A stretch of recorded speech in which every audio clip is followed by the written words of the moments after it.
కొన్నిసార్లు సడన్ గా life upside down అయిపోతుంది. ఎప్పుడైనా అయిందండి? అంత చాలా బాగుంటది, అప్పటి వరకు ఫెయిల్యూర్ అంటేనే తెలీదు. అన్ని ఎగ్జామ్స్ పాస్ అయిపోతా ఉంటాం, అన్నిట్లో ఫస్ట్ వచ్చేస్తా ఉంటాం. ఇలా రాయగానే అలా మంచి మంచి రిజల్ట్స్ వచ్చేస్తా ఉంటాయి. తట్టిన ప్రతి ద్వారం తెరవబడతానే ఉంటది. అబ్బా ఇంత మంచిగా సాగుతుంది లైఫ్ అనుకున్నప్పుడు సడన్ గా life turns up side down. అప్పటి వరకు మంచిగా ఉన్న పరిస్థితులు ఒక్కసారి తలక్రిందులు అయిపోతాయి. ఎగ్జాక్ట్ గా ఇశ్రాయేలీల పరిస్థితి అదే జరిగింది. ఒక్కసారి ఒక జర్క్ ఇచ్చినట్లు అయింది. ఇప్పటి వరకు ఓటమి అనేదే చవి చూడకుండా సాగిపోయామే, ఇప్పటి వరకు జయాన్ని చూస్తూ సాగిపోయామే.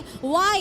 ఇప్పుడు ఎందుకు ఈ పరిస్థితి వచ్చింది? ఇశ్రాయేలీలు పోరాడే ప్రతి పోరాటంలో జయం ఇవ్వాలి అనేది that was God's sure will for his people. కానీ ఒక్క వ్యక్తి శపించబడిన దానిలోది ముట్టద్దు అంటే ముట్టుకున్నాడే. దేవుడు కూడా తన వాగ్దానాన్ని నెరవేర్చకుండా చేతులు కట్టుకోవాల్సి వచ్చింది. దేవుడు ఎప్పుడు చేతులు కట్టుకుంటాడో తెలుసా? మనం అవిధేయత చూపిస్తే చేతులు కట్టేస్తాం. మనం కట్టేస్తామండి దేవుని చేతులు.